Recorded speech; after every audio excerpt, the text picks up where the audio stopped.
مور د پلار حقوق د الله جل جلاله په عظیم کتاب کې قرآن عظیم شان کې د هغه ذکر سوی او په داسې اهتمام سره یې ذکر سوی چې الله جل جلاله د خپل عبادت له کولو د الله د وحدانیت له منلو بعد متصل پیوسته د مور د پلار حق ښودلی ده. الله تبارک و تعالی فرمایي وقضا ربک امر کړی لازمه کړې ده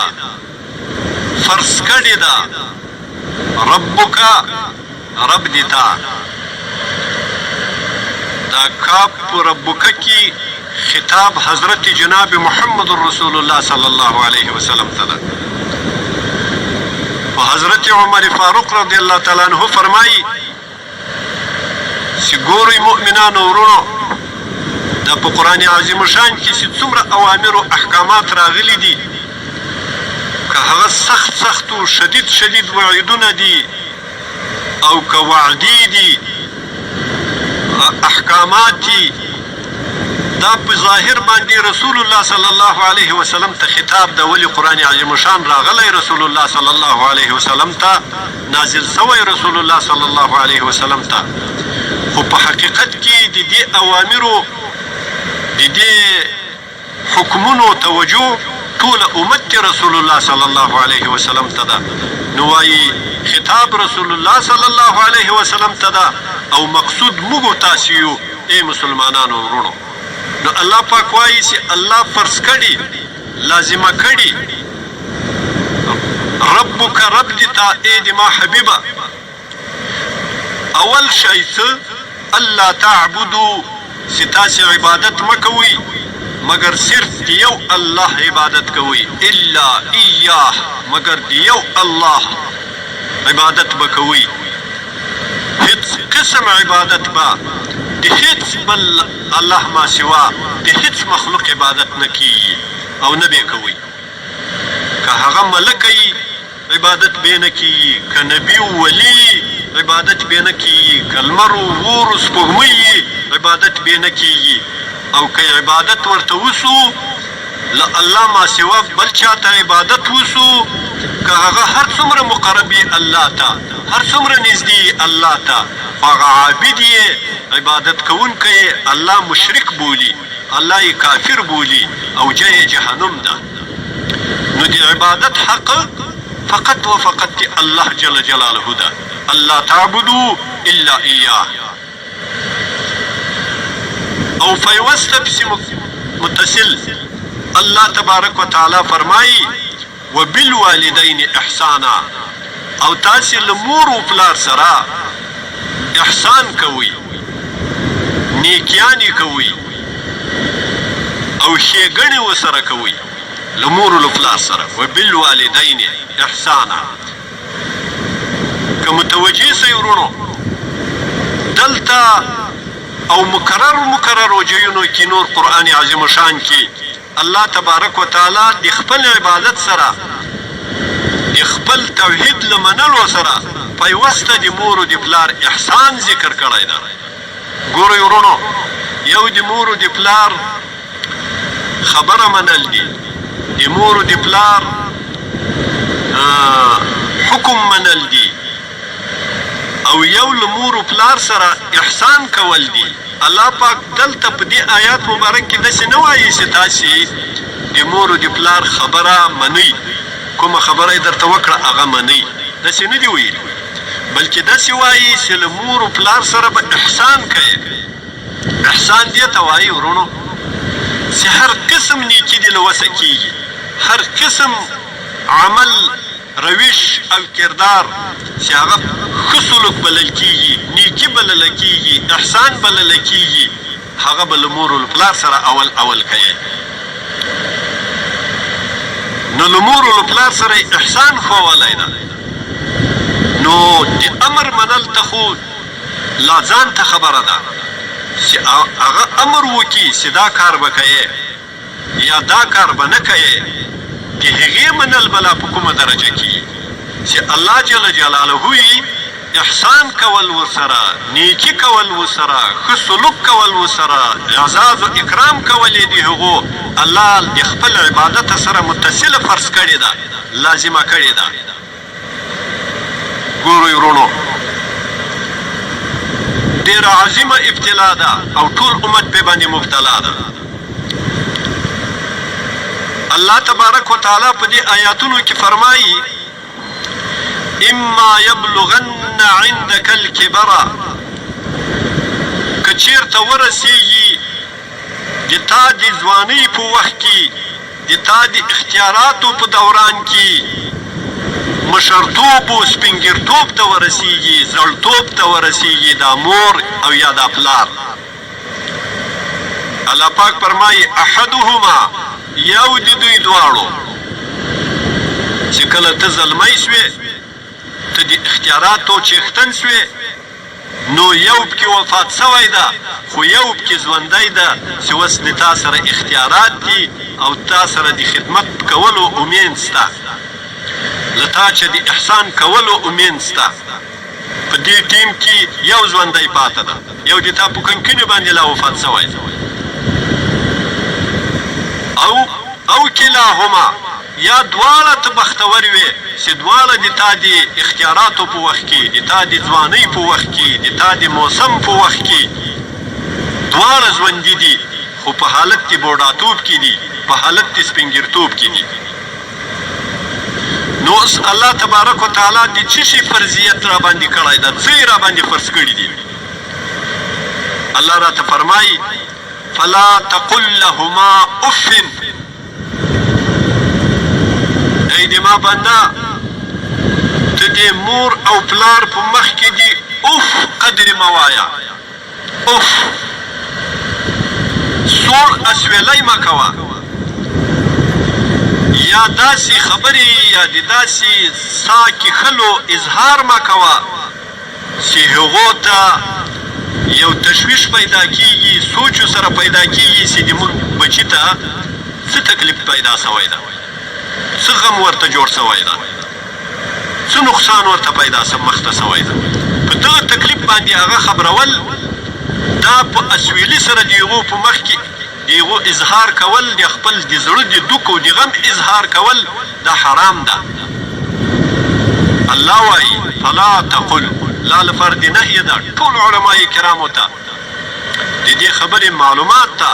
چې دا نهیه د حرمت دپاره ده، د تحریم دپاره ده. او که چېرته اوف څوک قصدن ووایي د مور د پلار په مخ کې، هغه پرې ځوروي چې ته خو خپل خوشحاله په کور کې پروت یې ناست یې، غمونه خو دې د ما سر ته را پرېښي دي، نو ورته واسویلي دي هغه په مخ کې، نو دا عاق ده، دې ته عقوق ویل کېږي. د حرام کار وکړو او د خدای حکم یې مات کړو او د مور او د پلار عاق بلل کېږي په دې اوف باندې. الله فرمایي ولا تنهرهما، او په غصه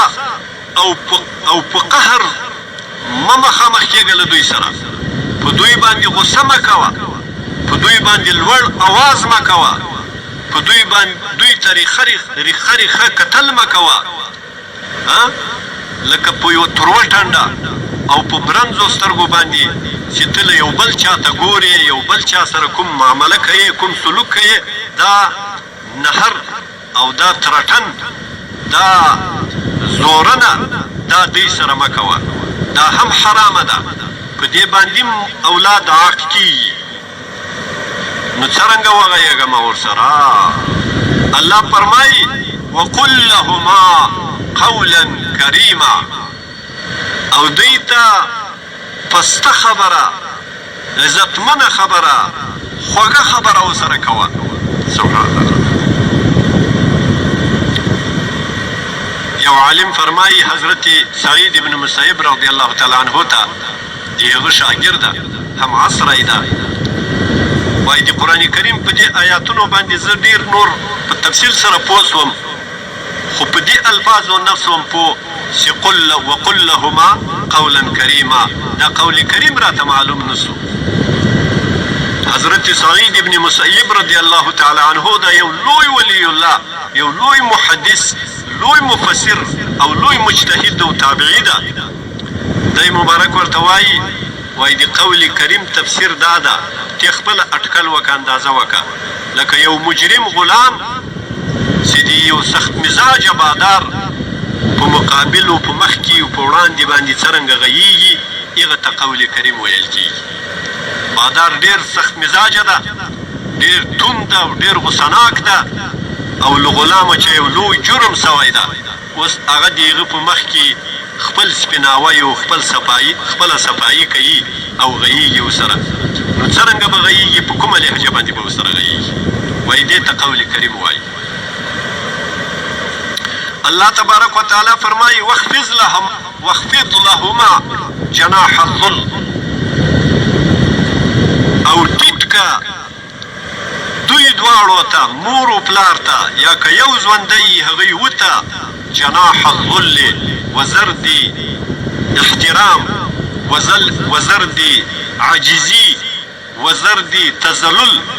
جناح لفظ کی مفسرین کرام لیکي دي، دې تفصیل بیا په بل سبق کې درته کوم انشاءالله. چې د جناح په لفظ کې اشاره او تلمیح دې ته ده لکه هغه مرغسي خپل چوچونې او بچان تر وزرو لاندې کوي او تر کوثر لاندې کوي، او چې څرنګه یې دا چوچونه یې ورنږدې کېږي، دی دا وزر ورته پورته کوي،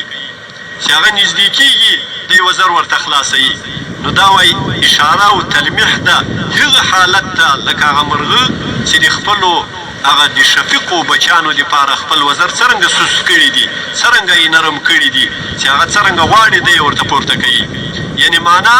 د تا ولي، د تا وجودو، د تا مټې، د تا سر به مور و پلار ته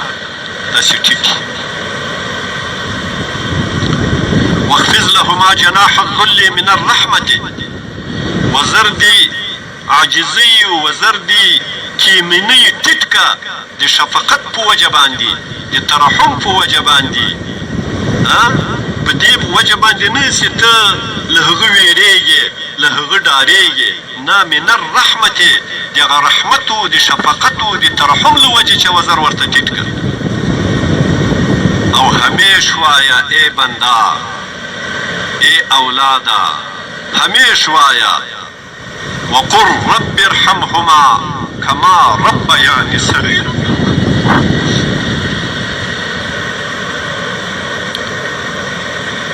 وقل رب ارحمهما،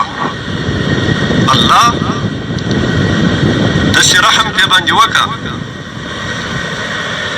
کما ربیاني صغیرا، لکه زه چې کنکی وم او هیڅ مې له وسه نه کېدل، او دوی د ما پالن در کړي، د ما تربیت یې کړی، د ما قضای حاجت یې راته پاک کړی، ما ته یې جامې را بدلې کړي.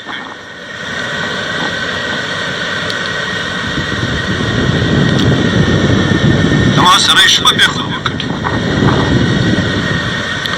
هم پلار چې قسم قسم سفرونه یې د ما د رزق او روزي دپاره تېر کړي، محنتونه یې کړي. چې زه کنکی وم، نو لکه څنګه چې زه کنکی وم او دوی ترحم و شفقت را باندې کاوه، رب ارحمهما، رب ته داسې رحمت پې باندې وکړه. اقول قولي هذا استغفر الله لي ولكم. بل سبق به ان شاء الله بیا کې وایو. د نړۍ هر غافل په اذان وی خو زبلال خوب ولې جهان وی خو زبلال خوب ولې جهان وی خو